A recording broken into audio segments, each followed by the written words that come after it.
All right, my name's Amanda. I have Anya Light with me.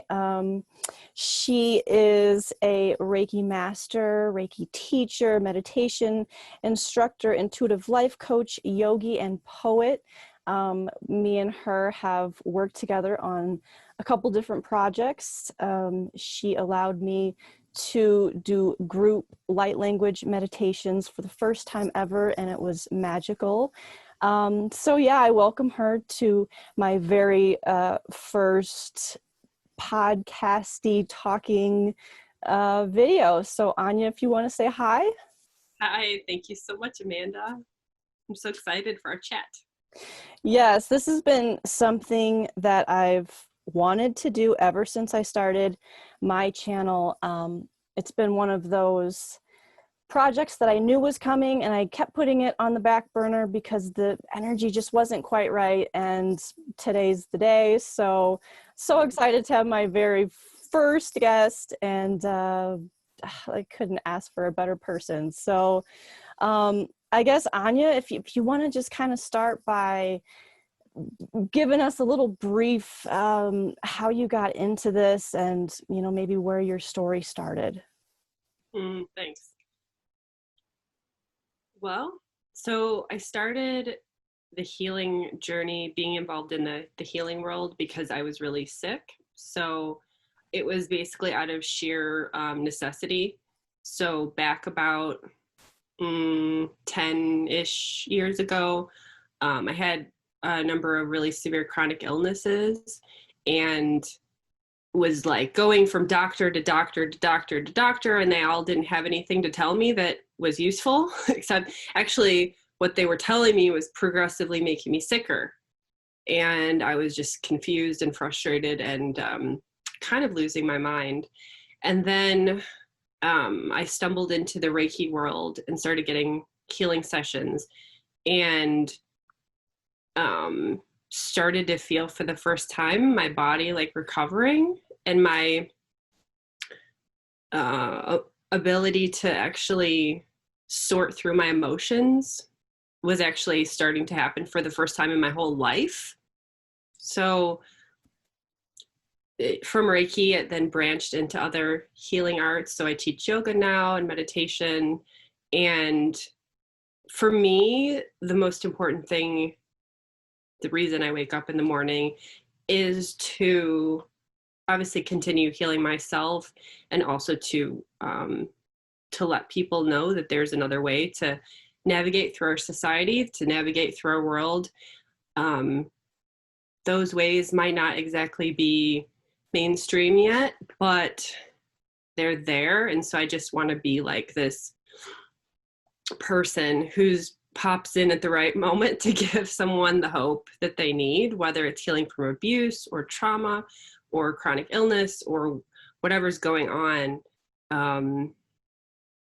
That I could just be in the right place at the right time and just help them to know that they're not alone and they're not crazy, and that they can find the solution that they need. So I'm always curious with spiritual people, is when you were a kid, did you imagine your life would be where it is now? Or I guess, what did you want to be when you were a kid? Was this the goal? No. Wow, that's such a good question. So actually, when I was a kid, I wanted to be a writer, which I am doing now. It was like sixth grade, I think. I wrote this little short essay for my teacher, and I got an A on it, and then he gave it back to me. And I remember he said to me, this was like as he was passing out the paper, so he was walking down the aisle with the dust, and he stopped and he said, "You really should be a writer one day." And he just had this intensity in his voice. And I just remember that moment, and I thought, yeah, you're right, I should be.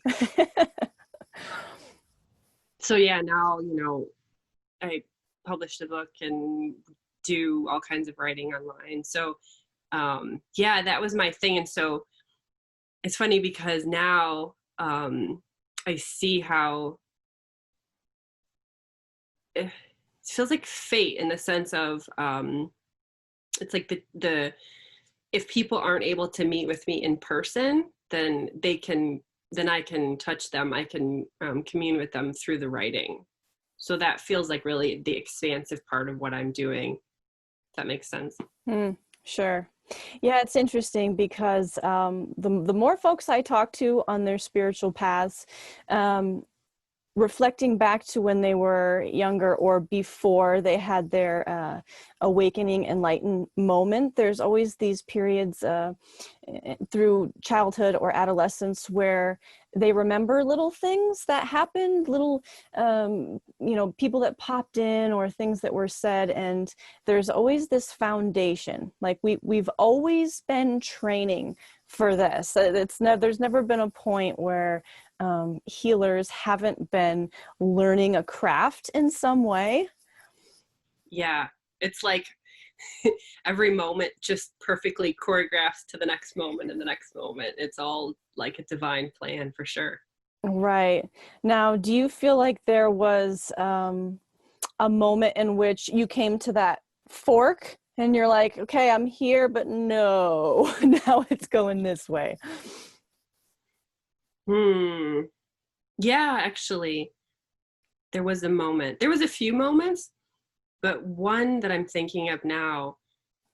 So when I was meeting with a Native American healer, and she was doing a ceremony with me. So she asked me to spend a few weeks prior to the ceremony, like doing heavy internal work. So I had to do journaling and meditations, and as I was preparing to go into the ceremony, I had this distinct feeling that a part of me was going to die. And it scared me because I didn't really know what that meant. Like my logical brain was like, what? But my heart knew. And so I went into the ceremony and I just laid on this table, and then afterward, when I came out of it, I had this feeling of a brand new life. And she led me into, she had me prepare a bunch of different foods after the ceremony for myself and for these spirits that had helped with the ceremony. And I remember before the ceremony not really understanding why she asked me to do that, and thinking this is sort of odd. Like, why am I cooking food for spirits? They don't have mouths. What are we doing?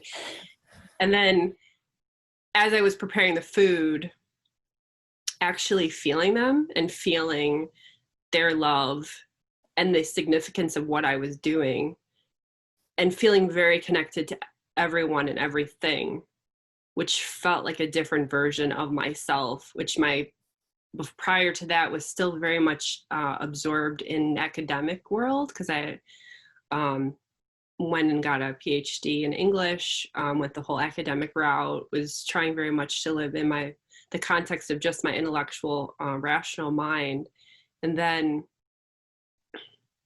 yeah, that in that moment, surrendering to these spirit guides that I couldn't really see, but that I could feel. So that definitely felt like a big shift. Right. Yeah, that's a cool story. I think everybody has their moment where it felt like the trajectory changed, or a different version of themselves popped in, so to speak. I think it's very important for people to share those moments, because the feeling of being crazy is one that society likes to push on us. It's very dismissive, and it's very, it's the easiest way to discredit somebody is, oh, you're crazy, So I think it's important to get those stories out, and for people to realize that transitioning from shifting to like a lot more logical left brain, so to speak, person, switching into this new expanded consciousness, that's a scary place to go. And I think people need to hear those different stories. Yeah, or people get labeled, or they're afraid they're going to get labeled a conspiracy theorist nowadays. Everybody is. There's just so much going around. Yeah. Yeah. Yeah, if you step outside of that certain mode of thinking, then, you could get labeled crazy or conspiracy theorist or just hippie, or I don't know, what are some other terms, but New age. yeah. Oh God. Yeah. So yeah, do we have the courage to not not care, not give a shit what people label us as? Right. Yeah, I feel like for me personally, that was an easy one because ever since I was a little kid, hated anything that was mainstream, and I resisted so much from what was normal that, my transition felt very easy because it was just like, oh, this is why. It made sense. Like, I was the same way, actually. Yeah. Even though I did in some ways go down a somewhat traditional path, getting a normal college degree and whatnot. Yeah, I've always been that sort of rebel. Like if they tell me to do something, I would do the opposite, or yeah, or do it a completely different way and make it awesome still. exactly. So let me ask you, this is another question I'm just very curious about healers in general. Could you tell me about the first, I guess, client that you worked with and what that experience was like, and any fears that came up, or just generally what was your takeaway from like the very first person that you connected with? Hmm. Oh, I love that question too. So it's fun. So this really beautiful soul, she was suffering with rheumatoid arthritis, and she was probably about 30, maybe 28, 29, something like that. And I was having these sort of group Reiki gatherings and hadn't really worked closely with people one-on-one yet. And then I remember she approached me at the end of the gathering, and she's like, oh, hey, do you see people for like on a weekly basis, one-on-one? I was like, yes. Try not to seem too eager. Or Right. oh yeah, I do this all the time. Yeah. Um, and so, yeah, she started coming once a week. And it was funny because at that time, I didn't really understand how to structure sessions. And I didn't really know how to like balance.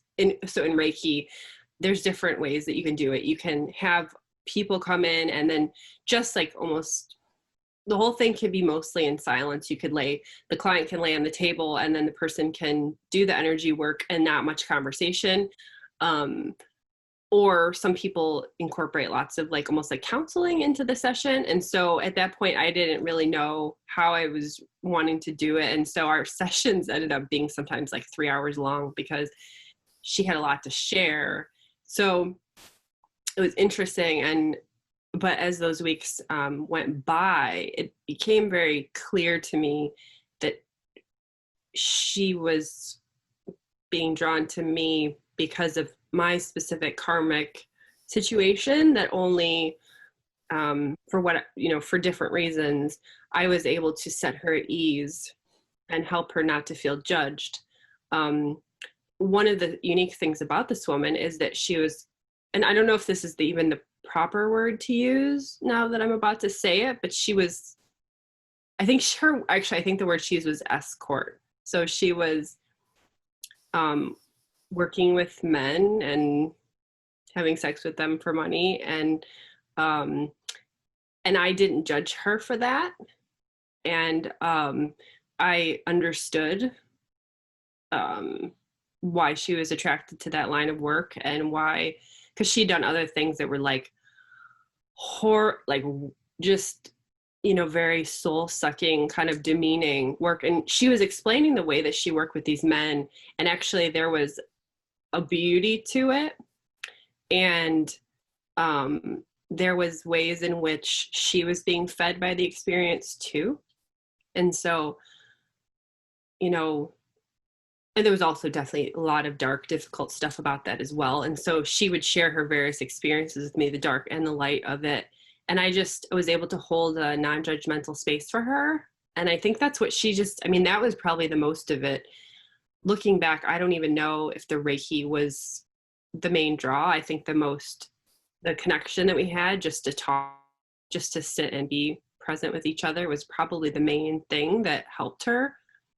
But it was really rewarding to see her physical condition get better over the months that we worked there. It didn't go away entirely, but it definitely improved a lot, to the point where she wasn't suffering all the time, which was amazing.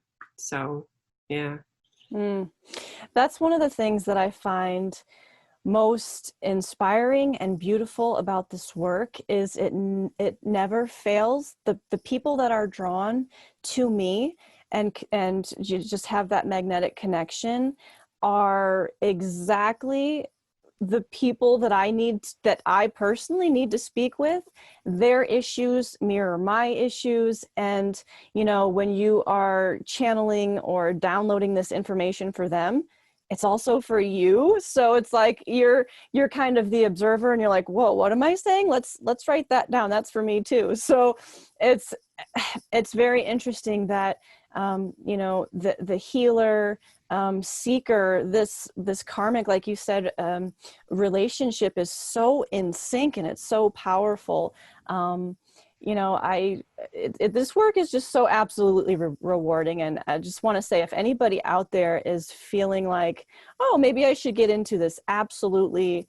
I mean, we're all light workers at some point. So holding the space for people to, like you said, just be able to voice out loud what they're feeling sometimes is just enough to heal themselves. It's just to put that awareness on themselves and reflect on it. It's beautiful work. I'm sure, like you, I'm so grateful to be able to be doing this. Every day is a magical journey. For sure. Yeah. All right. So talking about healing, what would you say is true healing?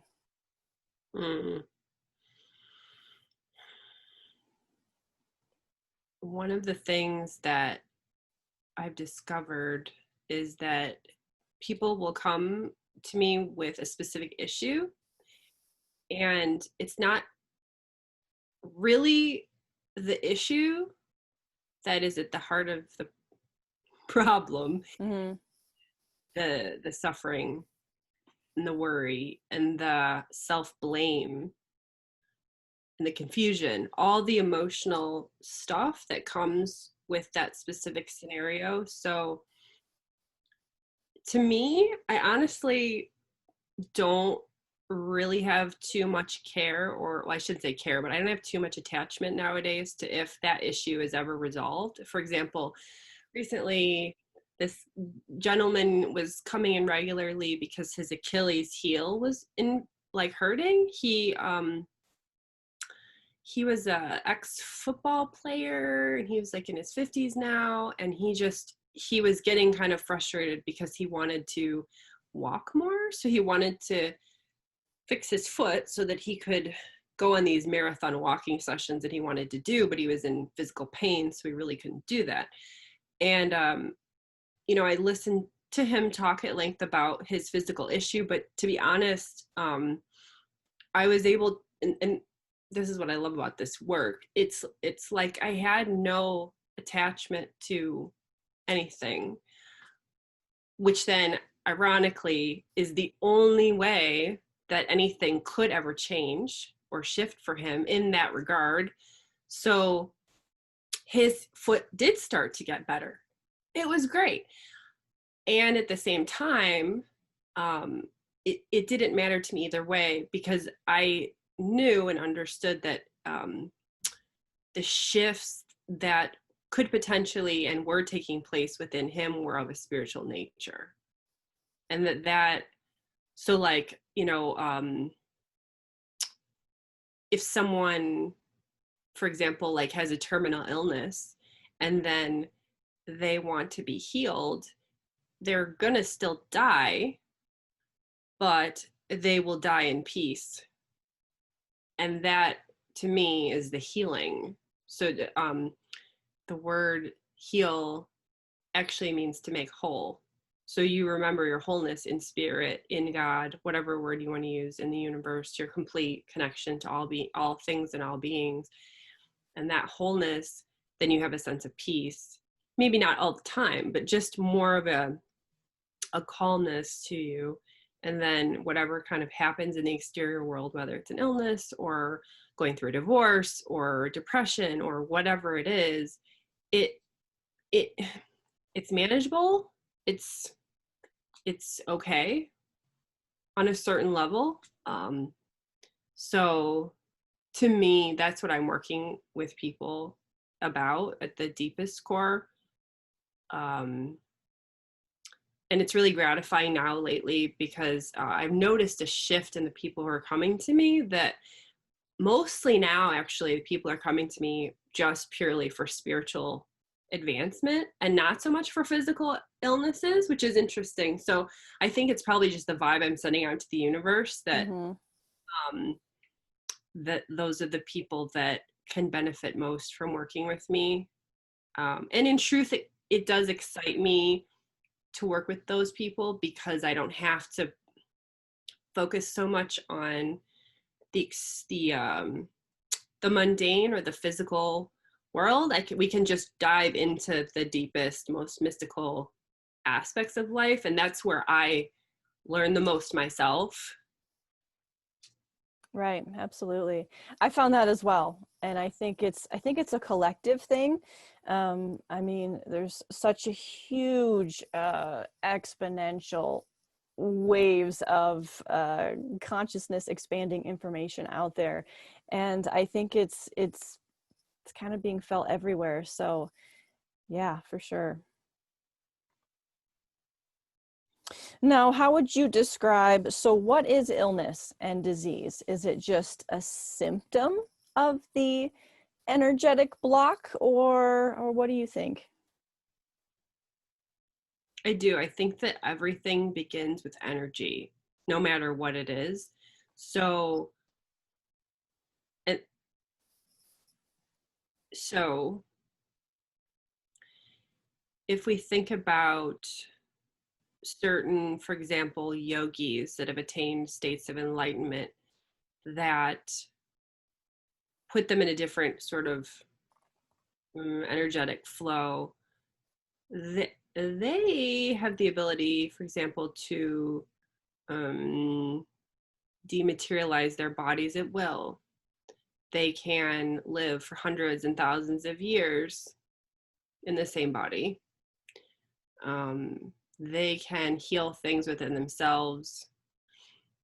So how does that happen? Well, that's energy. That's being a master of energy and how that works. So, and yeah, the process is mysterious in the sense of there have been many great enlightened beings who have died of, for example, cancer. So why does that happen? And definitely there are mysteries to all of this. But I think the underlying point I'm trying to make is that every illness, without exception, I think, and maybe you have a different take on this. I'd love to hear it, because I know this is a strong thing to say. But I think every single illness, whether that's like a mental imbalance, like maybe someone has said, oh, my doctor said I have this chemical imbalance, I'm bipolar or something, for example. I have this thing in my brain doesn't work quite right. Or it could be something like a virus. What are you speaking about now? Yeah. So anything that's wrong with the body has an energetic beginning or starting point. And that could be from carried over from other lifetimes as well, that Sure. they're working in the karma now. But so sometimes it's hard to figure out where it comes from. Or maybe it's something in the collective that they've taken on into themselves to feel for some kind of learning purpose. So Sure. yeah, so I would like to hear what you think about I think that. the easiest way to get sick is to accept that you're sick and believe that you're sick.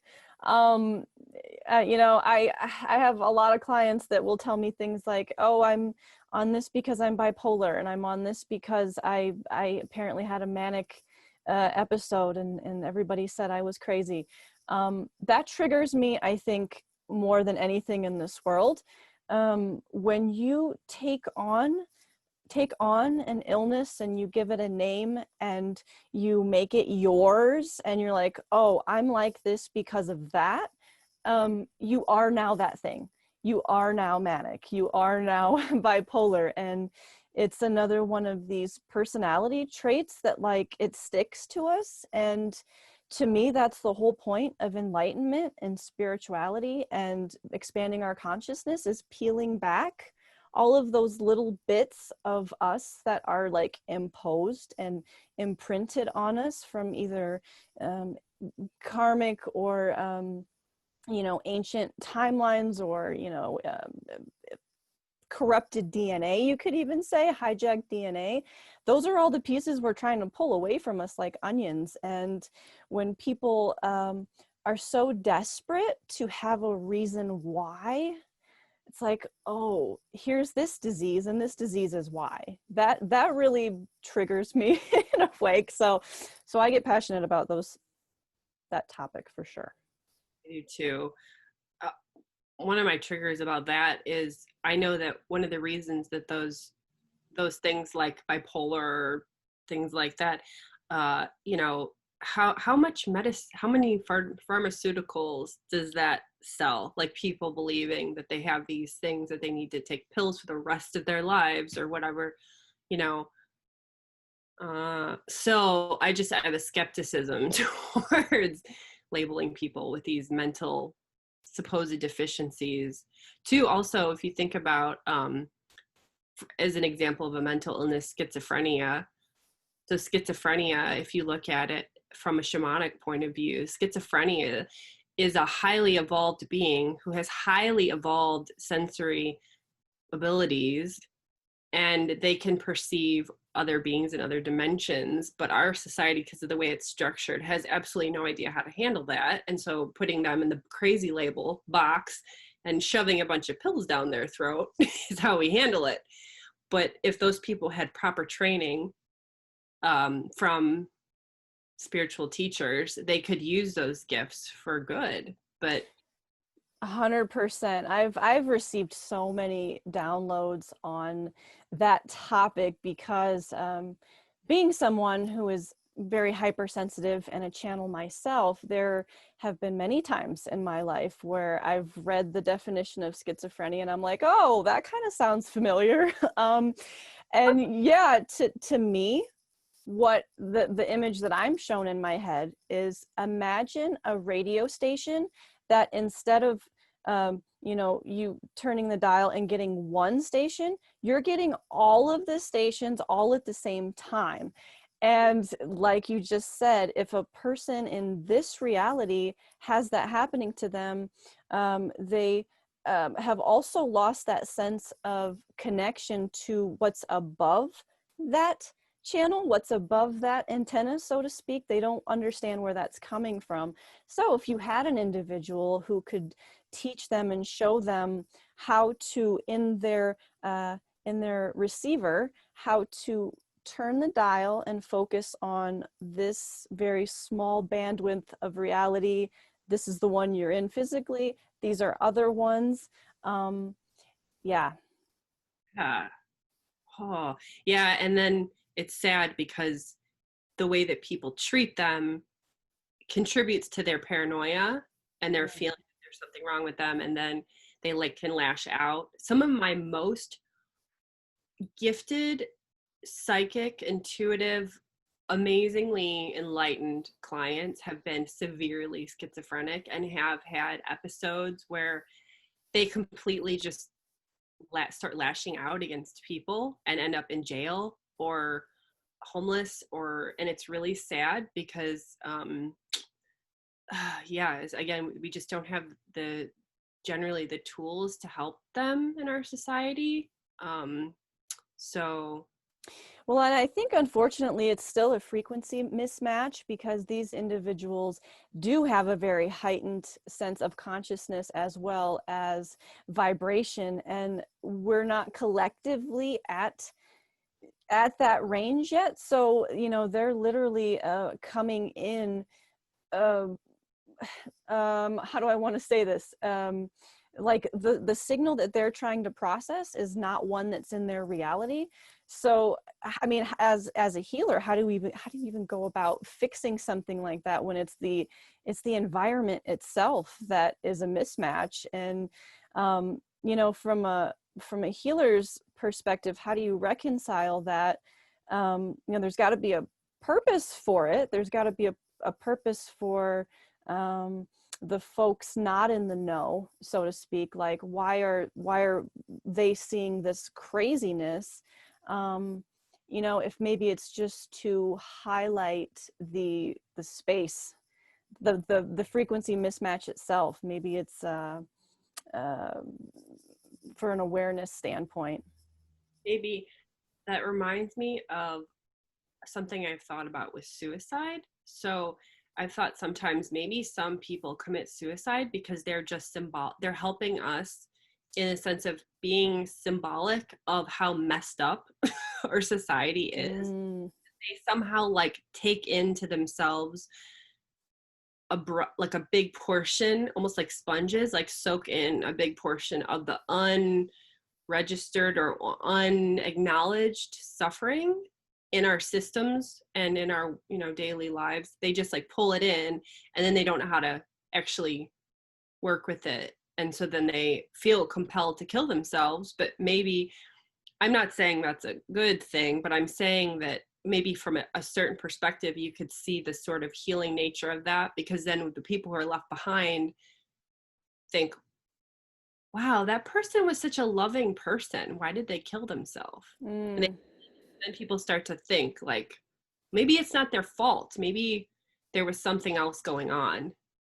So the visual I got when you were saying that was like this ocean that's just, the surface layer is covered with oil and gunk from this humans, and of this idea of like this sponge just coming around and like gathering all of this oil, and kind of it's this idea of just transmuting the denseness. So yeah, I resonate with that for sure. Yeah. So do we want to talk about viruses? Yes. Oh, like where do you, oh boy. So let me ask you this question. From the moment that we started down this virus thing to now, I guess, where were your thoughts when it first was exposed and it was first being brought out? And how has that changed now? Do you still kind of... I love that question. So I remember okay, so here's the progression. So the first time I heard about this lovely virus was actually when I was in England. I was driving to the airport.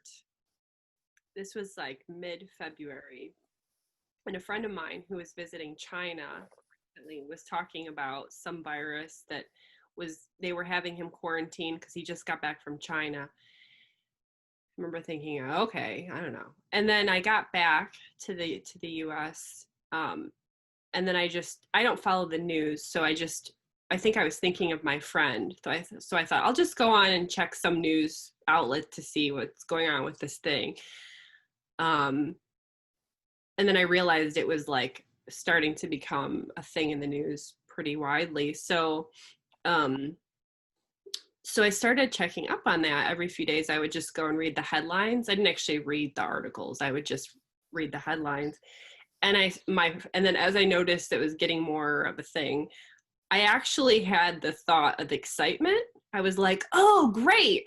I was like, this will be the thing that takes down the economy and that helps us all restart, and great. And I was actually weirdly excited about it. Um, yeah, I because I have felt for a long time that humanity needs a big wake up call. So I thought maybe that would be our wake up call to living more enlightened lifestyle, to treating our planet with greater love and awareness. Um, Not that I was happy about the idea of people dying, but it was still just maybe this is the moment of truth, you know. And then so I had this glimmer of hope. And then when when I remember hearing about California going into the lockdown first, and I had this feeling in my gut, like everything in me was like, oh, this is not about a virus. It was like every part of me was like, nope, there's something weird. There's something weird going on. I don't really know what it is, but this is not because this is much more than a virus going on here. I don't really understand why, but just had like this sinking kind of nauseous feeling about the whole thing. Like, ugh, what's going on? This is not right. And then maybe about a month passes and I start getting lectured from a lot of different spiritual people, sort of Buddhist people, lots of Buddhists. They're coming to mind because I know a lot of Buddhists, but people in the yoga community telling me, because I was starting to question things, and they were saying, well,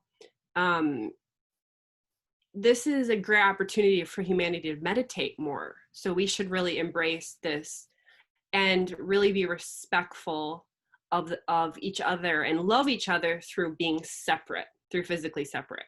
And I thought, yeah, maybe they're right. Maybe my ego is just being a little out of control and I'm just being a little paranoid. And I just need to really just embrace this time of lockdown, like kind of go with it and just don't always have to try to find some deeper meaning. Maybe this is what's happening. And just like, and so there was like, I think a few days where I allowed myself to feel that. But then I quickly popped out of that and was like, that doesn't feel right for me at all. And so, and then the past, I don't know, however many months, it's been 6 months or something, we'll say, maybe 7 months. It's just been a progressive feeling of this story seems so obvious to me. And it's kind of blowing my mind that others don't see it. But I guess in some ways it shouldn't surprise me because it's sort of freaky. It's a little freaky. So my, understanding today is really, there's a lot of information out there in the media about how the rich have gotten richer and the poor have gotten poorer since this all started. The billionaires have become trillionaires, or maybe I should say the millionaires have become billionaires, whatever. I forget what it is, but the people who are in the major vaccine companies, they're about to make an absolute fortune. And the people who control the main media outlets are making an absolute fortune because people have nothing better to do now than sit on their computers. And so, Amazon now is, putting everyone else out of business. Anyway, I could go on and on, but to me, it seems like a very calculated attempt by a few people who have an extraordinarily large amount of power, obscene amount of power, pulling the strings from behind, who are looking to concentrate their wealth and power even further. And so to me, it's just obvious, a virus with a 99.6 or something recovery rate. We're being asked to forego social connection. erase our identity in public. We're being asked to um, we're not allowed to share our views on social media for something that has a 99.6 or whatever, 8, 99.4, whatever recovery rate. To me, doesn't make any logical sense whatsoever. And so I'm sorry if this makes me sound callous, but I'm somewhat blunt sometimes to make a point. If people were dropping dead all around me, I would be more than happy to take every precaution that they were telling me, but they're not. So that is my opinion on it. Yeah, I'm right there with you. I agree 100%. I'm an apocalyptic junkie. Anytime there's like an end of the world movie or there's like earthquake in whatever country, I'm like, woohoo, you know, not because I want to see anybody hurting or suffering, but it's catalyst. It's this catalyst moment. Like I think there's not an old soul on the planet that's not like, oh, change, yes, please, finally. And I'm right there with you, you know, watching it, seeing it getting bigger. It's more in the news now that schools are closed, now places are closing down, people are scared, and it's like, this is it, this is the moment, everything's going to change. Society's going to change, the bad guys are going to shut up for once, and we're going to, you know, the little guys are going to rise up, and, you know, anarchy, chaos, like it's all going to be beautiful. And then it didn't happen. And more and more disinformation, more and more conspiracies and this and that, and everybody has an opinion. And it's the polarization. It's, you know, we were already so polarized and everybody already had all of these different opinions. And then the virus pops in and it's like, all of that just fractaled out even more. And quite honestly, I think it's going to get worse before it gets better. I don't know. I had this virus in question a month ago. I tested positive for it. I knew the second that it was in me. I had a family member who had tested positive. I was very close to them. I assumed probably was going to get it. The night that I felt it, it felt like an intruder. And not like another, I mean, I've been sick before. I've had colds and sinus things before. Everybody has. This felt different. This felt like I hate to say it, but it felt like a presence. Mm-hmm. I mean, I've had colds that affected me physically worse. There were a few symptoms that came up, shortness of breath. I definitely felt out of my head, kind of that, you know, bubble feeling of like you're just floating. But other than that, it wasn't terrible. It wasn't bad. Actually, it aligned in my life perfectly. I had to quarantine. I went on an RV trip with somebody amazing, and it was actually awesome. So it worked out for me. Now, I'm not saying that that's the case for everybody. I mean, I do think people are getting it more severely. I do think people are dying from it, but also I will share this. I've had people close to me in my family members that were elderly that passed away, not from this virus, but labeled that they had passed away from this virus, which is not okay. And I know that that's happening a lot.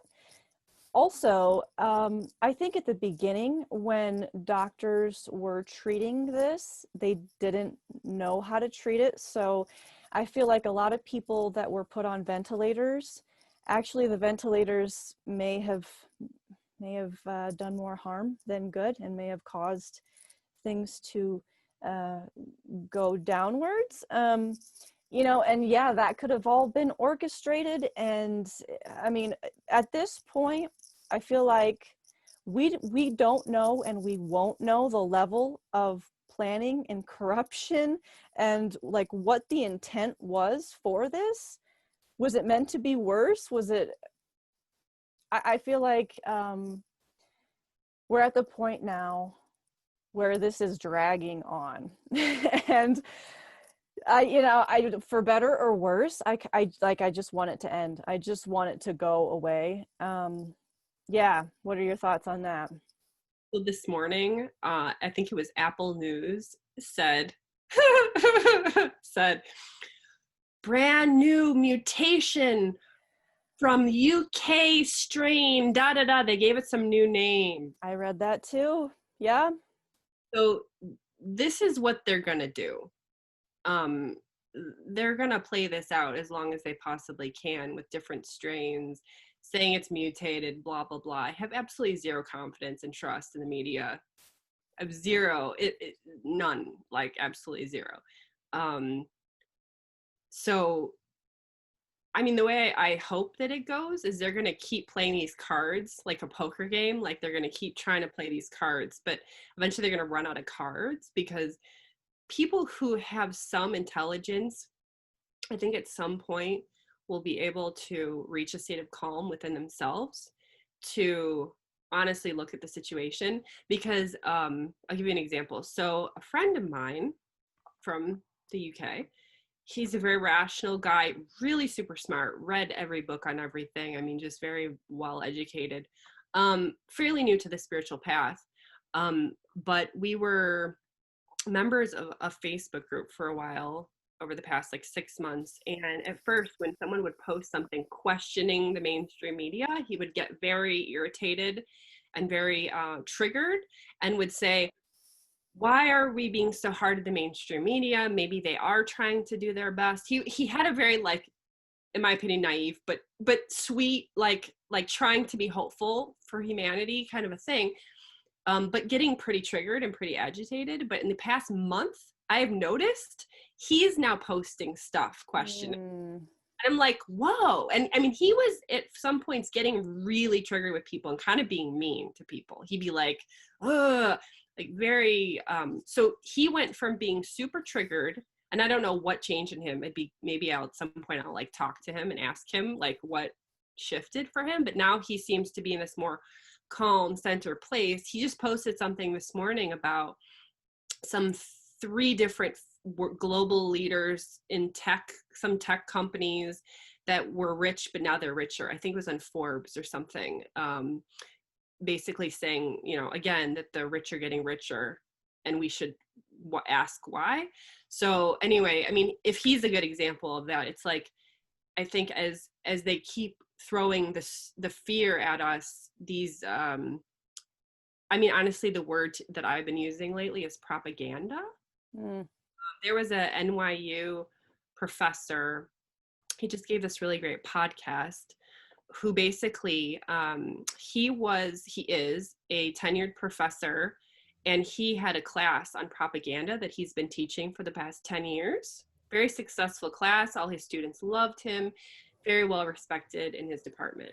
And in the past year, so what he does in his class is he uses actual, a lot of historical things. So he'll like show the propaganda that was used, for example, in World War I, which they incited people from around the world to join in the war through basically making up total lies about what the Germans were doing.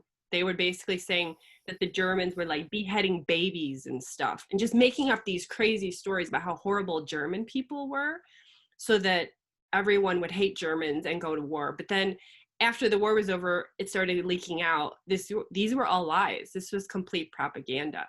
So anyway, in his class, he would study stuff like that, and he would also always study examples from current times. And he's never had a problem till now. But guess what? He was teaching his class like normal on Zoom, of course. And he was looking at, what he does is he has his students follow the money trail.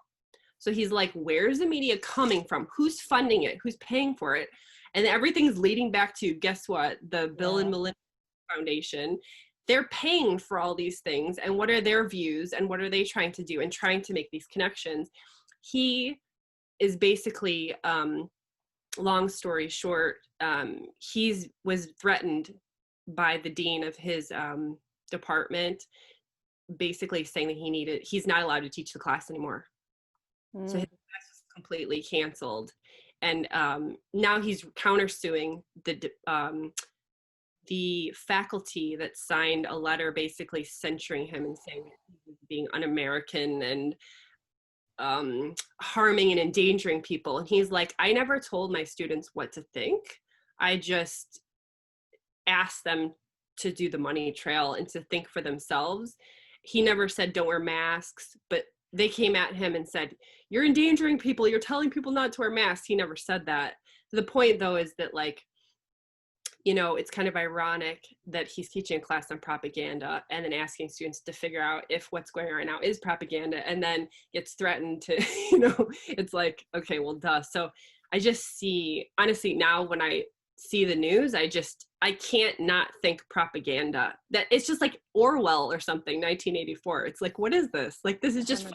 It's become sort of serious. Yeah, for sure. I mean, there's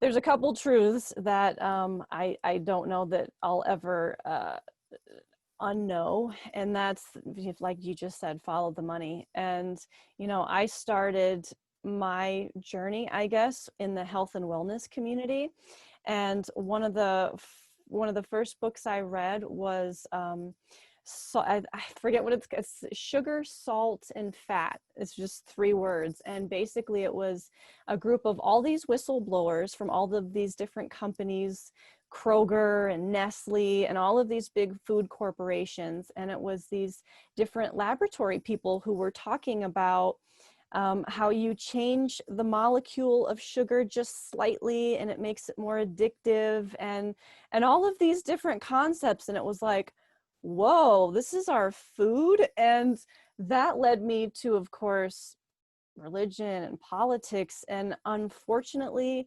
humanity, are we are very empathetic and loving individuals. Our hearts are huge, bigger than our brains sometimes, unfortunately, and we are very easily tricked. We're very easily tricked by fear, and you know, we don't want to hurt other people, right? That was something that my daughter, she's incredibly sensitive, empathic human being, and we would have talks about masks, and she would get very triggered because I would never wear my mask right, and she's like, well, I'm wearing my mask to protect people.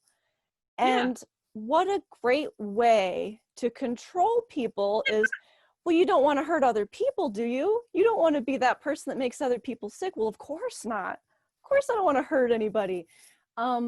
We are very easily controlled by our emotions. And there's people out there that will absolutely use that against us, the sociopaths, the psychopaths of the world. They know how to use us and control us with our emotions. And it happens in every single aspect of our lives, unfortunately. I think you were right when you said this virus was maybe intentionally at first meant to be a negative thing.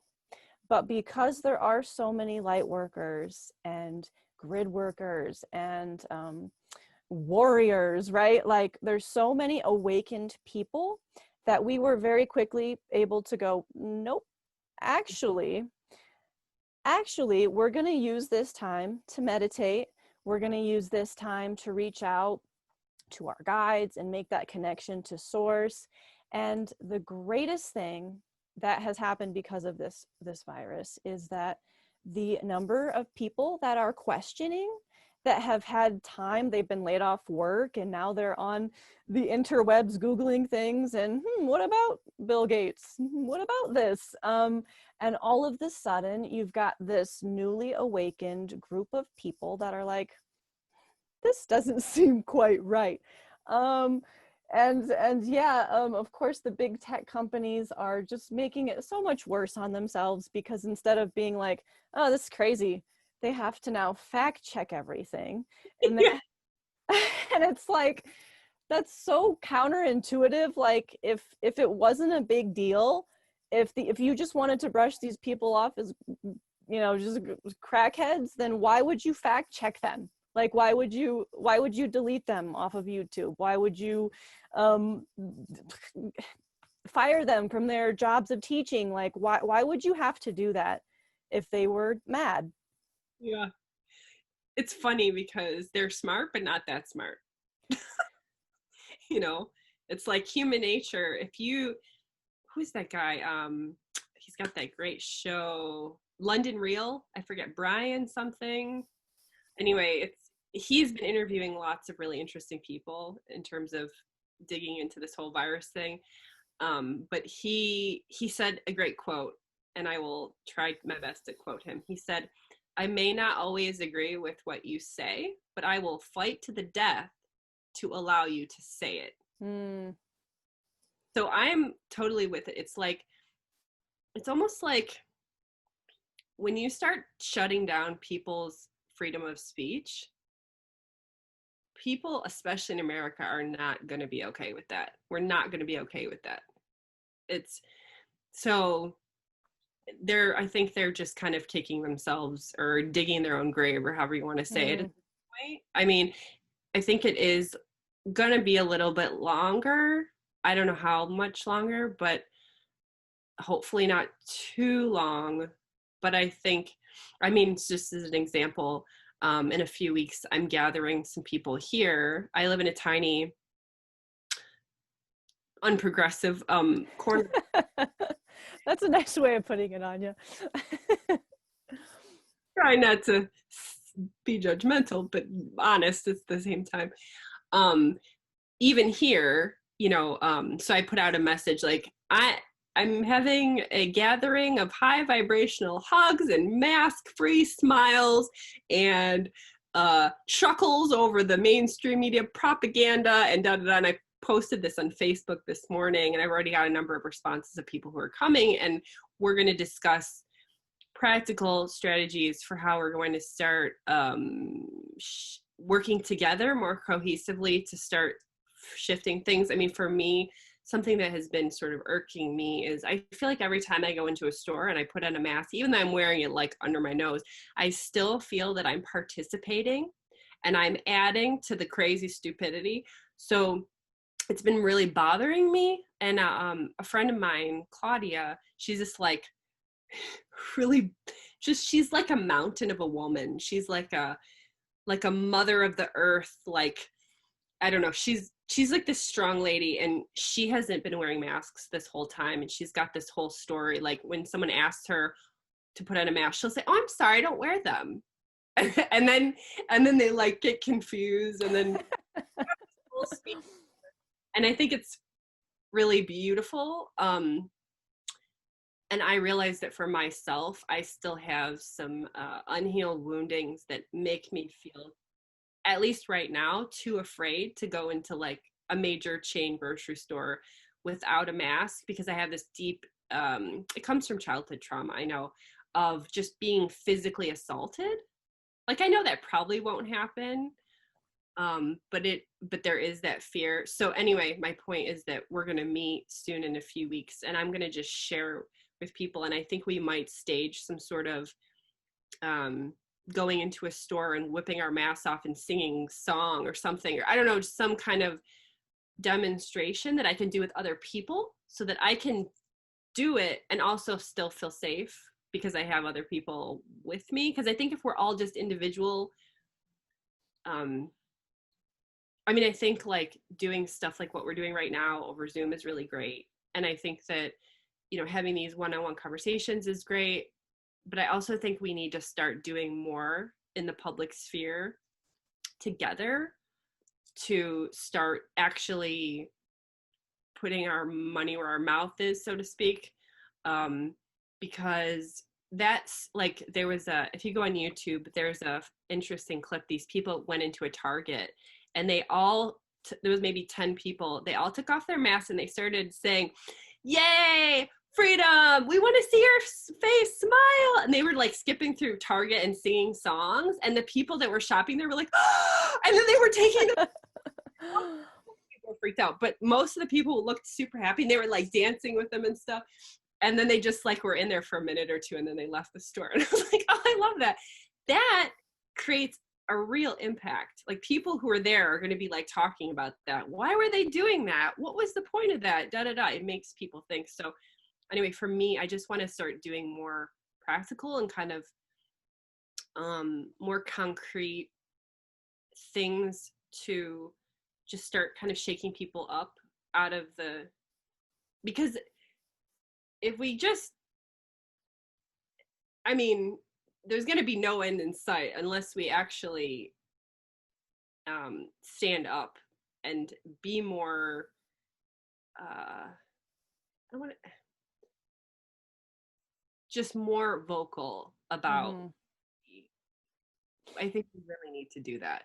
Yeah, I completely agree. I mean, at this point, we need to take it to the streets. We need to get up off our knees. I mean, absolutely. I've been wanting to, get groups together for a while now. It's difficult because, like you said, I think the numbers of people that are excited and feel the way that we do are a lot higher.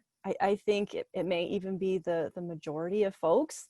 But it's hard. We've been trained. This behavior has been deeply ingrained in us to follow the rules, and anybody who steps out of line is a non-person. 1984. So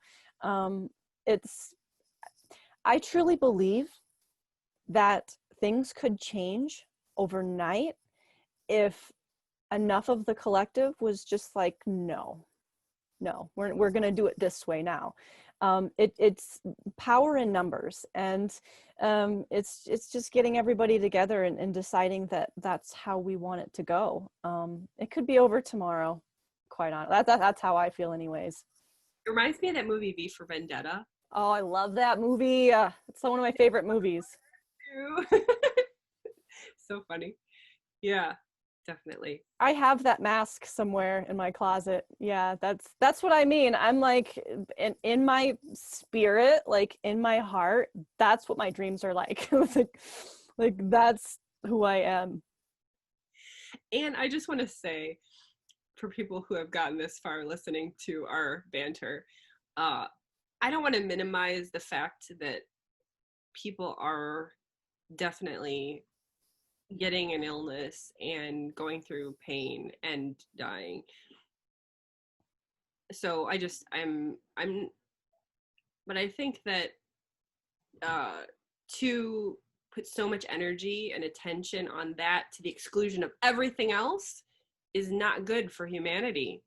So there seems to be like this sort of social norm right now that like we just have to be like, oh the COVID victims, oh my gosh, oh, right, and then not talk about anything else or question anything else, right? That's right. So it's like, I think for me, I'm just sort of like swinging in the direction of like, I do empathize. I'm an empath. I feel it every day. But I think what's more important for me right now and just my individual mission is just talking to the other light workers and healers and awakening people, being like, hey guys, are we really into where this is all going, into some weird dystopian communist situation? We don't really have to do it this way. I mean, maybe, I don't know, there's a part of me that knows that it could go that way and all my hopes could go in the toilet, and I'll end up in prison and scratching on a wall and I don't know, whatever. But I'm not going to sit there and worry about it, and I'm not going to not do what I'm going to do because of it. So yeah, if I'm going down, I'll go down. Well, I don't know. Yeah, I mean, and I've had this conversation with people too. Is like, obviously, I'm a healer. I don't want to see anybody suffer or in pain or dying, but also I'm a realist, and I know that people get sick. I mean, what happened? Like, there's still people starving and dying of not having food, and like, why aren't we talking about that? Like, why aren't there protests about that? What about the human trafficking, and like there's so many issues that people should be on the streets, and that's not happening, but it's happening over this. It's It's just like you said, there's just something not right about this situation. And yeah, ready for it to I be done. in April and May. I was literally just so confused. I was just like, what? Like, what's going on? Yeah. Something that you said to me in a private conversation that we had like a couple weeks ago or something, you were talking about a spiritual guide or somebody that you had had this conversation with, that people like us in this community are able to see timelines very far in the future. Mm. And that really resonated with me because I think so many people want an answer right now, and they want to figure out, what does all this mean? What's it going to look like in 5 years? What's it going to look like in 10 years? And I guess I'm wired to always be more on the positive, and I like to, well, this is going to lead into some utopian paradise where there are no presidents, and everybody just barters goods and vegetables and whatnot.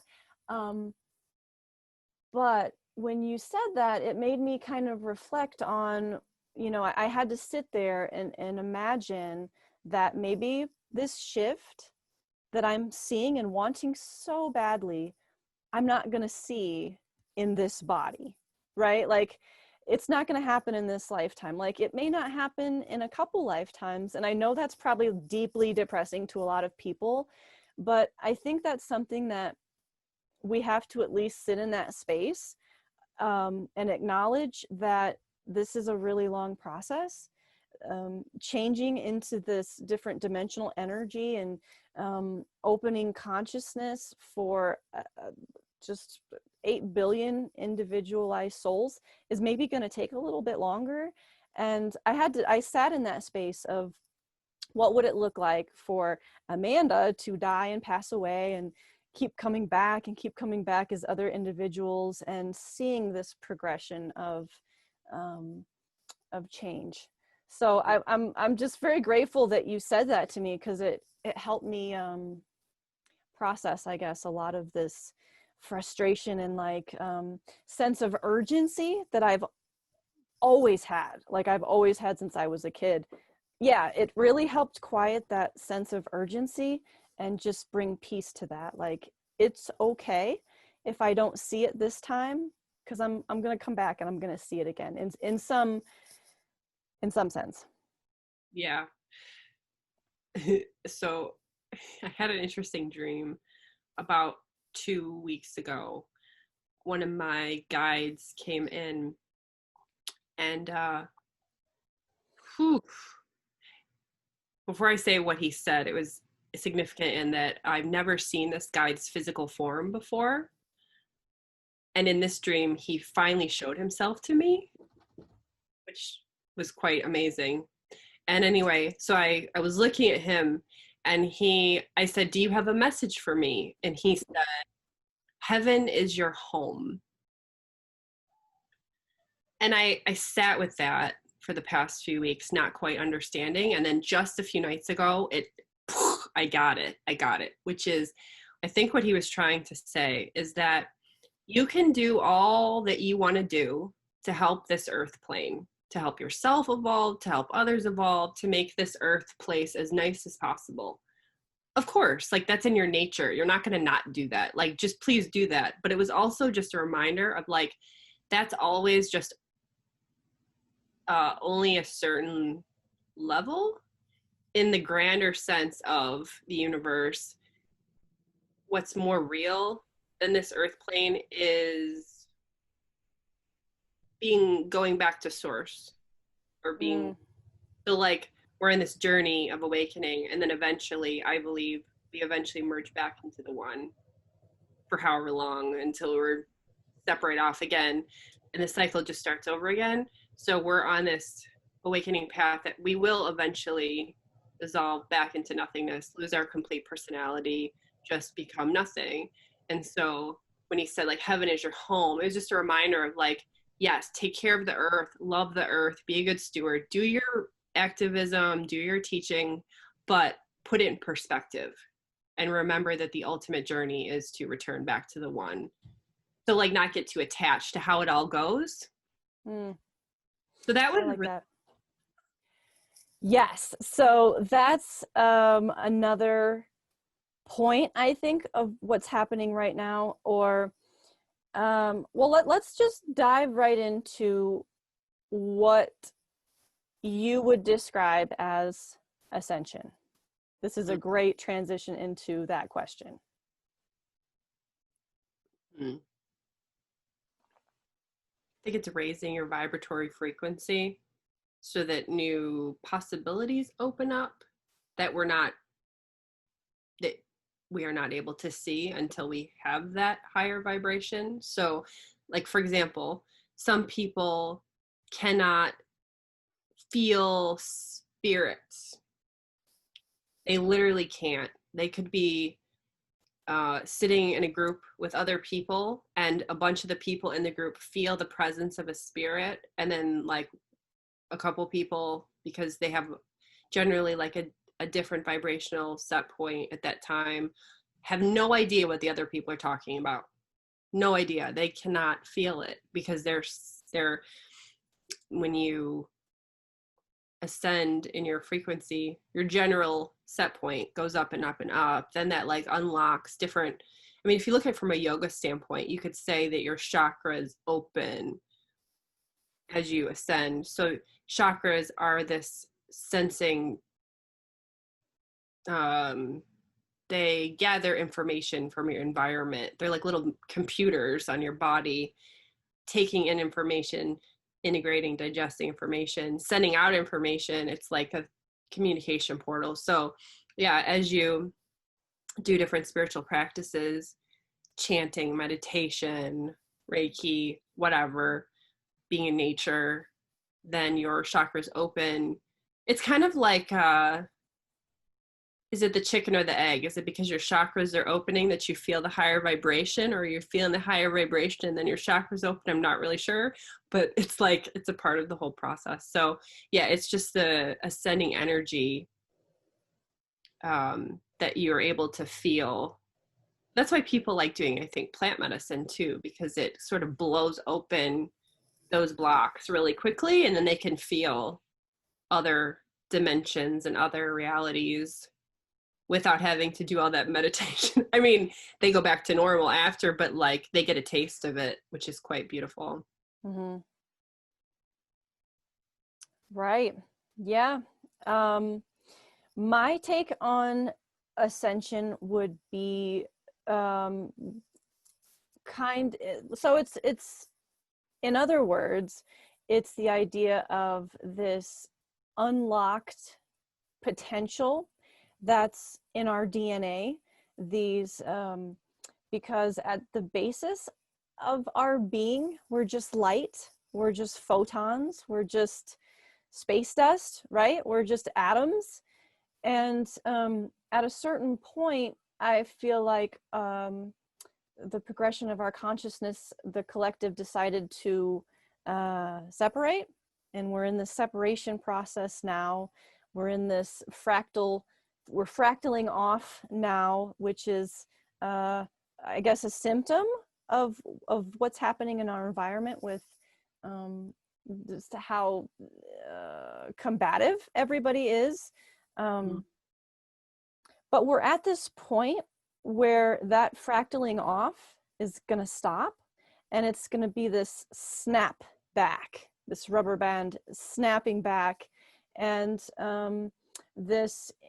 so how that will look individually is vibrationally awakening to this DNA, this blocked or trapped or switched off, so to speak, having all these different sparks and triggers and activating all of these different strands of our DNA is basically connecting all of those different aspects of our dimensional energies and pulling us back into source, or back into what it looked like before 8 billion of us decided to split off into other pieces of ourselves. Oh, that reminds me of the movie Mr. Nobody. Have you seen that? I haven't. Okay. It's sort of like what you just said. It's amazing. Just the idea of the moving out and then the coming back. And it surmises that after that snapping moment, that time will actually start moving backwards. Time like moving backwards. So we kind of like, and that's the return to source. So yeah, but that really. Well, it's interesting. One of the things that I hear most when I talk to anybody, whether it's a client or like a cashier at Walmart, is that time doesn't seem like time anymore. Like, I don't know how many people I've heard say, I can't believe it's December. I can't believe it's New Year's already. Like, it was just my birthday. Or what day is it? I don't know what day it is. And it's like this collective feeling of like, where are we? Like, I don't, and it's kind of like, is that point happening now? Are we seeing a visceral physical examples of that now, of this these timelines kind of, I see it as gears, and they're like, there's been like clogs in these gears, and all of the sudden, like, they're starting to click back into place. And maybe that's why so many people are experiencing, I've heard people feel like they're floating, like, just, there's no attachment to their realities anymore. So maybe we're like in the process of that now. I don't know. Seems like we're moving from the third to the fourth dimension from what you just said. Because the fourth dimension is characterized by a feeling of flexibility. Time and space kind of being more like loose, or it's not as solid. Fluid. Well, I think everybody's different. So I think there's definitely folks that are still very securely stationary in the 3D. And I think those, I hope this doesn't upset anybody, but those may be the people that are still listening to CNN and still, following their headlines, and, the certain things that are very like fixated in the 3D, and then you've got people that are floating, and then you've got people like us that are just like, ooh, we're everywhere. So I think there's groups of individuals that I don't think we're definitely not experiencing this all in the same timeline. Everybody's kind of in their own little space right now. Yeah. And I think for me, it's helpful to constantly remind myself of that, because then I have compassion for where people are at. I know that it could be, sometimes I get lost in a bit of frustration when, let's say, a fellow healer of mine who practices Reiki or some kind of energy healing still watches the news. And I'm like, what? And I start to feel almost just frustrated with them, but then I remind myself, well, that's their path right now. And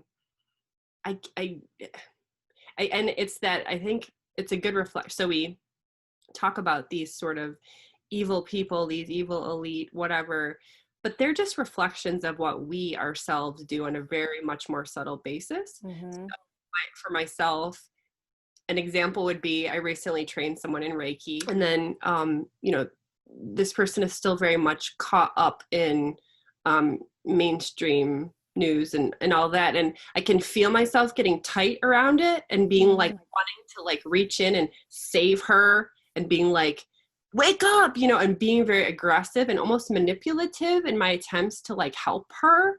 And then I have to catch myself, and I'm like, whoa, you're coming from a really controlling place, Anya. Like, you need to just let her be.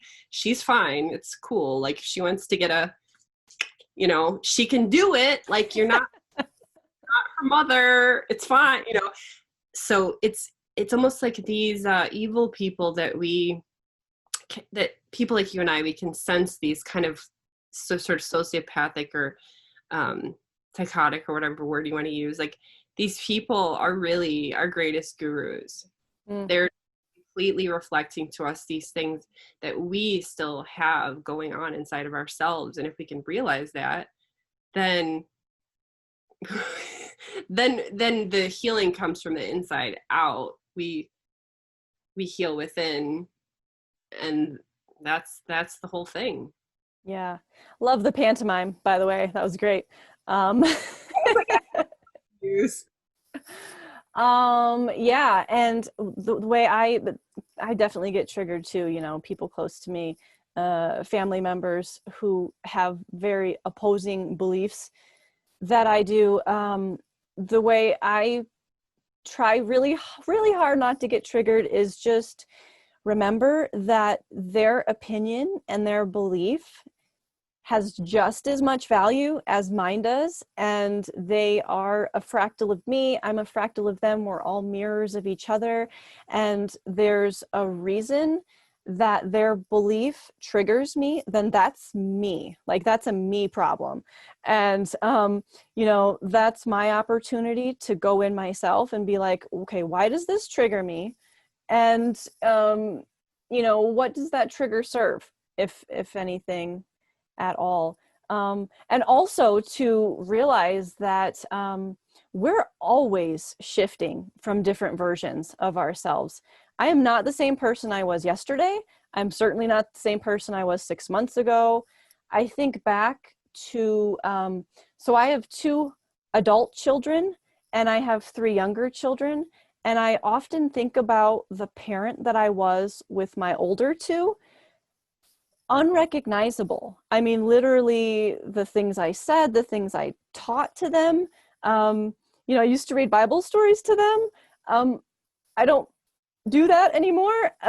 So it's just that realization that people change. People change, and sometimes they change very quickly.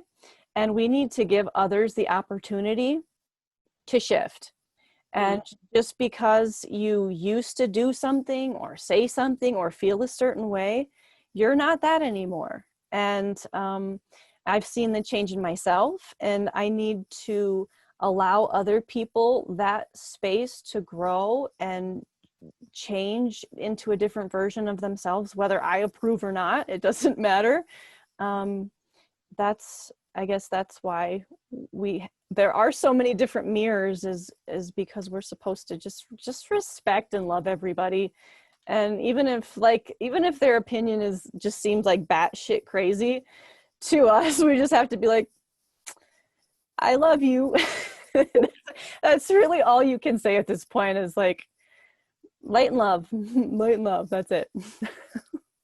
It's so funny. I went to I visited a Hindu community recently, and one of the first questions they asked me was like almost like grilling me. They're like, "Are you a vegetarian?" And I was like, "It was so intense." I was like, I don't even know how to answer that question. I felt like I was like on a court like I was in court, and they were like, the lawyer was like interrogating me.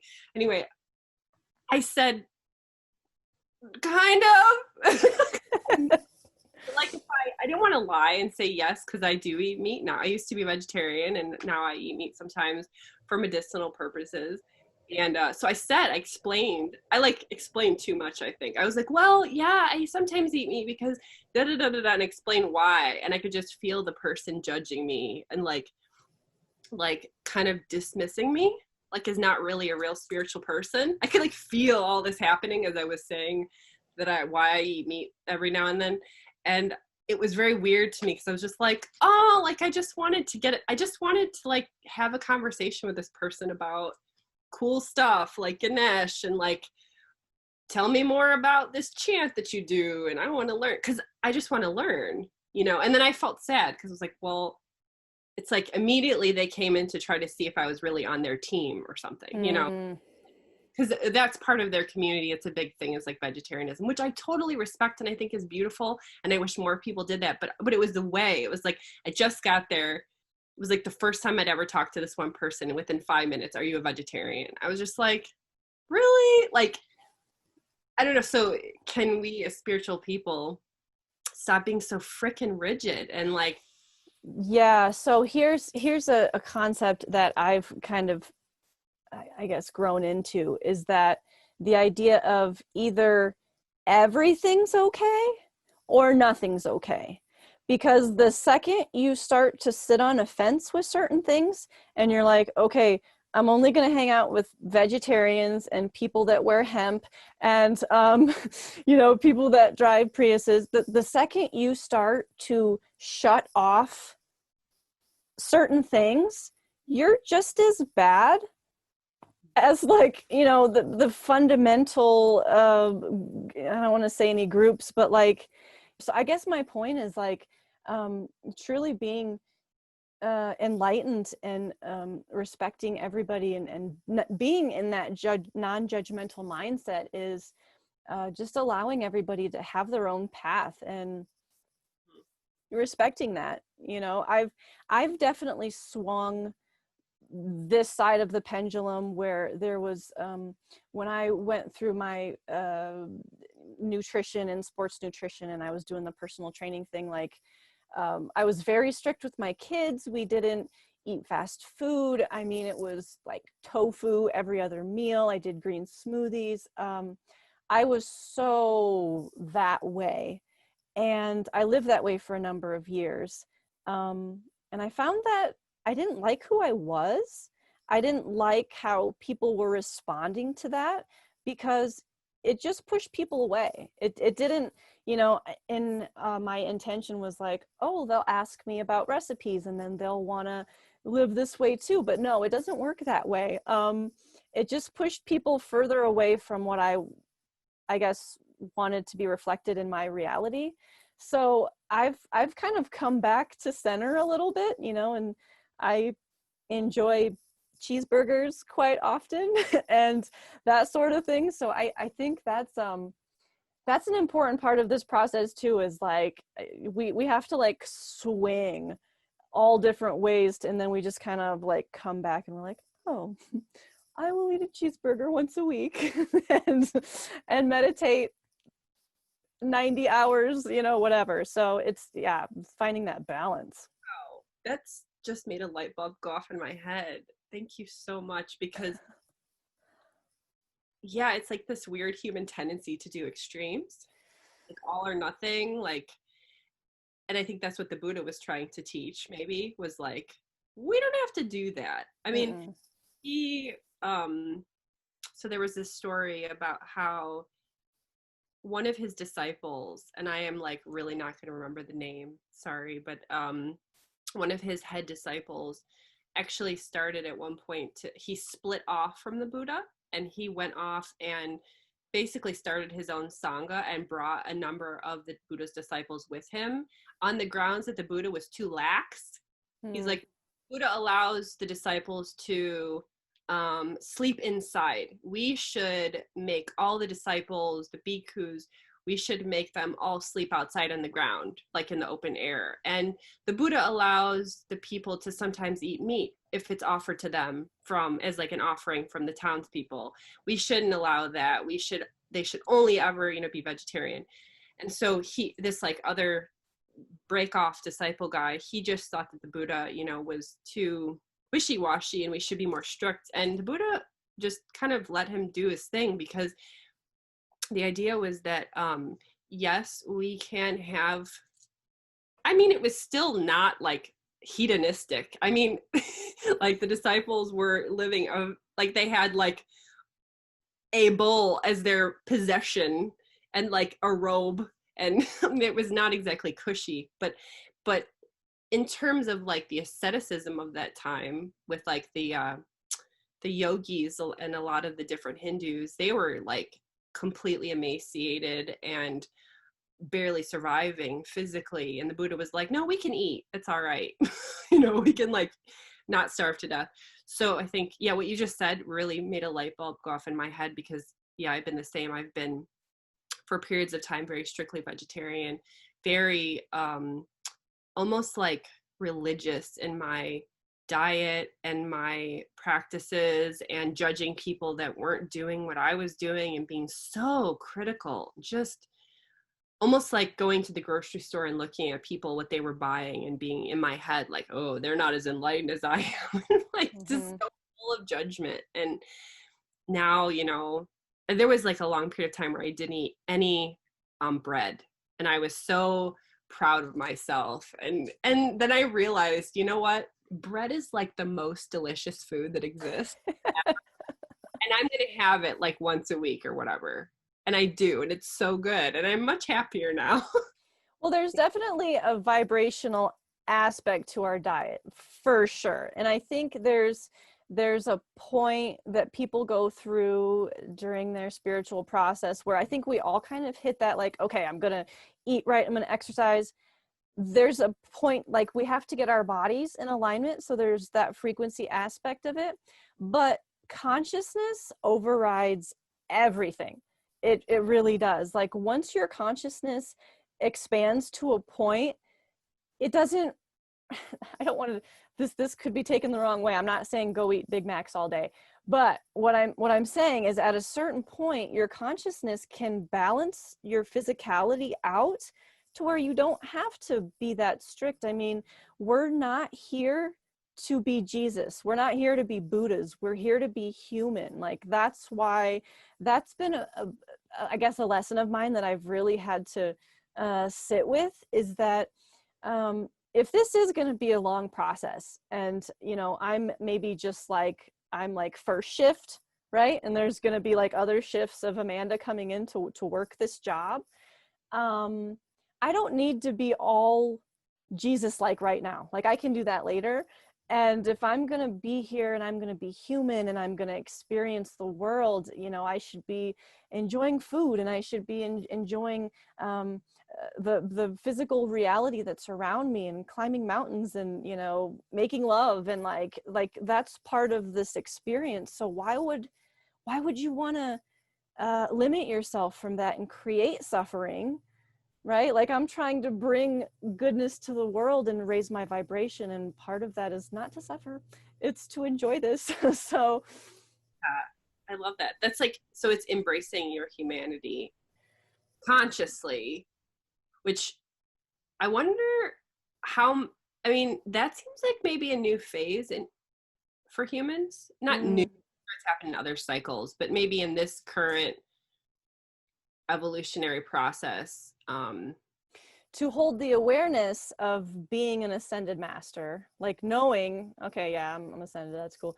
But then also being aware and owning the experience that I'm human. And I can do both. I can do both things. And I can switch, and I can be fluid through that experience, and enjoy it all. Yeah, absolutely. It's a new phase. And I think that's what a lot of people, when they talk about the new earth, I'm sure you've heard that term, you know, maybe that's the type of vibe that we're bringing, is like enlightened ascended master, but also can just be like a fun human.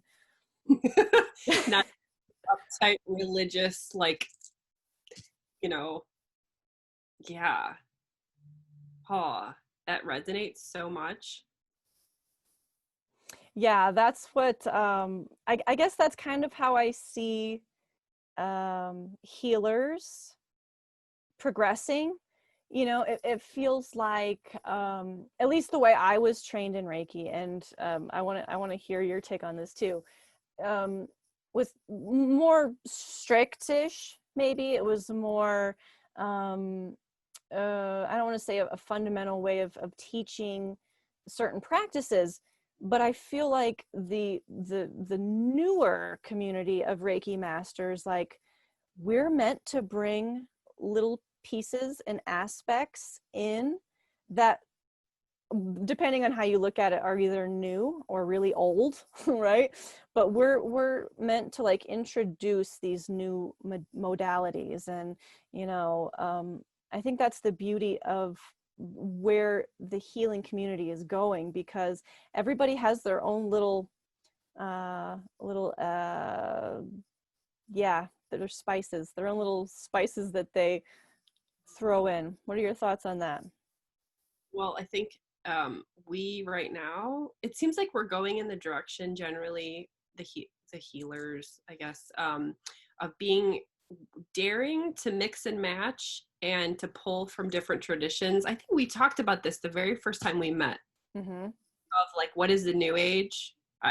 We were saying that it's not feeling confined to one path or one practice or one tradition, but being like, what resonates with me? Oh, that does, and that, and that. Okay, I'll just kind of blend it all together into my unique being, which is a distinctly different way of approaching spirituality than I think it has been done for a long time. And I think the internet has facilitated that, because now we can have so many different teachers at our fingertips. Whereas before, how did you learn? You'd have to like go to a temple or go to a library, and that was a little bit more challenging. So this is just unprecedented. We have all these amazing tools. So why are we going to limit ourselves to one? It doesn't really make sense. I'm sure some people, that's what they would prefer to do, but to me, it seems quite limiting to say, I'm only going to do Reiki and I'm going to study that till the rest, the end of time, and not dive into anything else. Like, that doesn't really, why would that? Yeah. So yeah, I don't know if that answered your question. Yeah, well, no, I think it would be really great if um, different, I hate using the word gurus or like shamans, or like, I don't like the ego behind that. But if different people in the community kind of got together and just shared things that have worked for them, and maybe different approaches that worked for them, and just creating a whole different way to navigate, because I mean our environment is so different. Like the way things are now, just as we are evolving, our collective is evolving. And I think the way the spiritual community in general needs to evolve as well. And I think at least for me, I don't know, see if you have ideas on this. I know when I first started on my journey, I was able to find a lot of sources on the internet or on YouTube, different people that I gravitated towards. And I'm not finding that anymore. So I don't know if it's like a censorship thing, or maybe it's just that the environment hasn't caught up to the intel, so to speak, that is funneling down and channeling down through the different individuals that are, I guess, meant to throw that in the space-time continuum. Funny you should say that, because so my new spiritual guide is actually a comedian. Do you know Awaken with JP? I love him. Yes. He's so right. He's so right on. But it's like couched in this like ridiculousness. But like, I mean, the points he makes are so spot on that they make me really like look at myself, some of the assumptions that I make, and it just makes me kind of catch myself in certain ways. So yeah, I've just been watching his channel and finding, I mean, comfort in it, and also some real, I think, feeling like really inspired by him, because he definitely could lose his channel at any moment. The way censorship is going, and that he's just doing it, so yeah, I'm not really sure though about teachers. I wonder, maybe for you right now, this is a period of just listening, not like just, but of simply, going within and like learning to trust yourself more in your own inner guru, perhaps. Yeah, absolutely. I think that's something a lot of people kind of come to, is like they don't resonate with certain voices anymore. And yeah, for sure, that's a sign of just needing to go and listen to yourself, and you don't really need anybody else. It's just you've already got all of that knowledge built right in. You just need to crack it open. Isn't that wonderful? It is. We're not subservient to the gurus like we used to be. Yeah.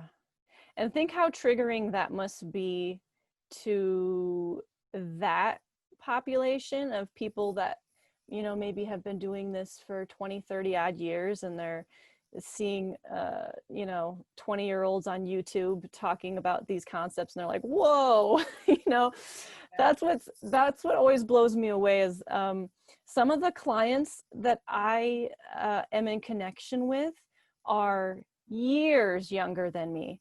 And the things they say are so deeply profound that I'm just like, I'm the people that the souls that are incarnating now are so more advanced and enlightened. Where they are, it took me 10 years to get to that point, and it's just like these souls are coming in and they're just like, oh yeah, I know how the universe works. It's like, that's not fair, because it took me a lot of books and meditating to get where you are. Well, thank goodness, because those will be the people that will avoid the weird dystopian sort of timeline that I was talking with a friend recently, and we were realizing that while we don't necessarily need gurus in the way that maybe humanity used to need gurus, that what we do need though is what the kind of thing that we are doing right now.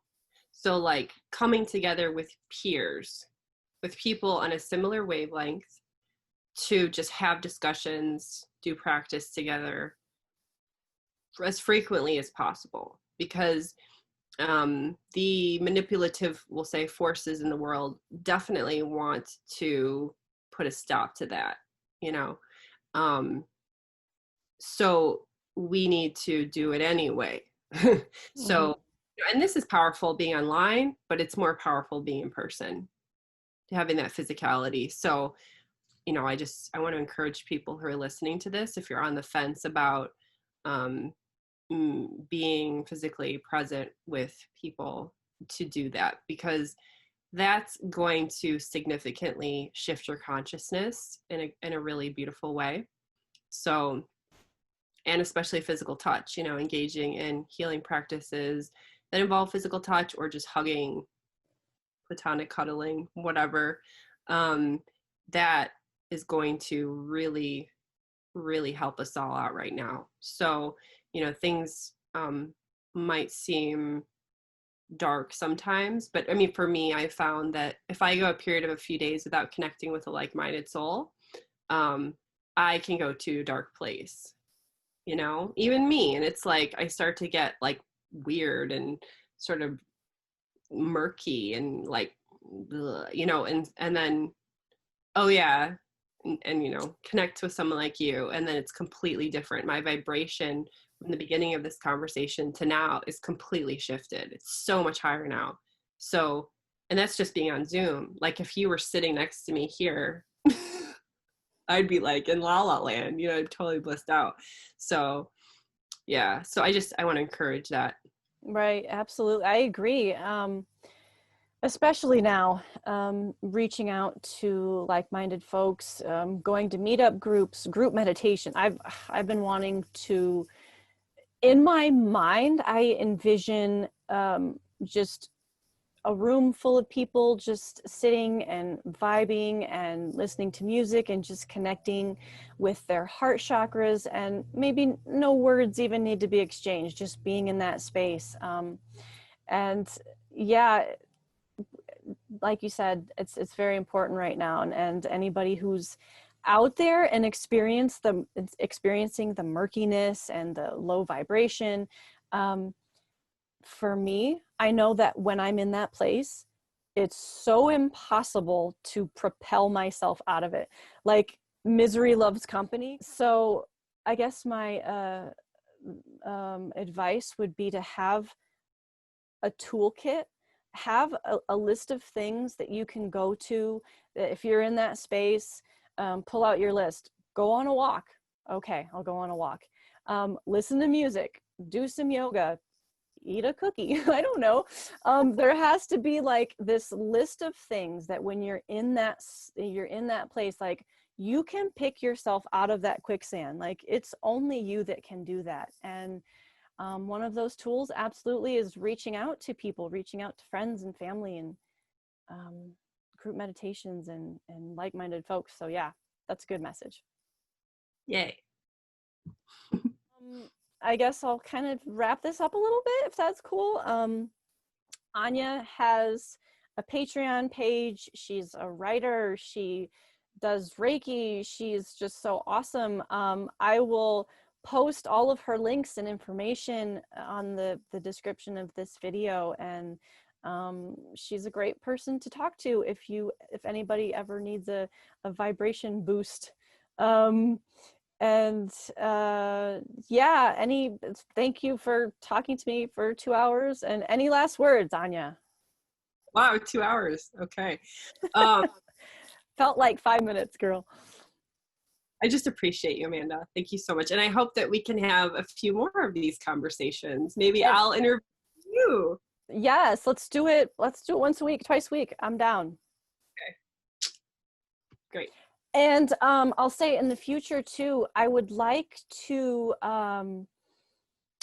because I know on my channel I can do live chats as well. I don't know how to yet. I will do some interweb search on how to exactly do that, but it would be cool to in the future bring folks in and be able to have live chats with individuals if there's a question, if there's a comment, if there's a oh me too kind of moment. That would be cool to bring that in. That'd be awesome. But yeah, thank you so much. I love you. I love your energy. I just love you in general, and we're gonna keep doing this. And to everybody out there, I hope you enjoyed this and nobody got triggered. Yeah, much love to all. Anya, last words. Love you. Love you all.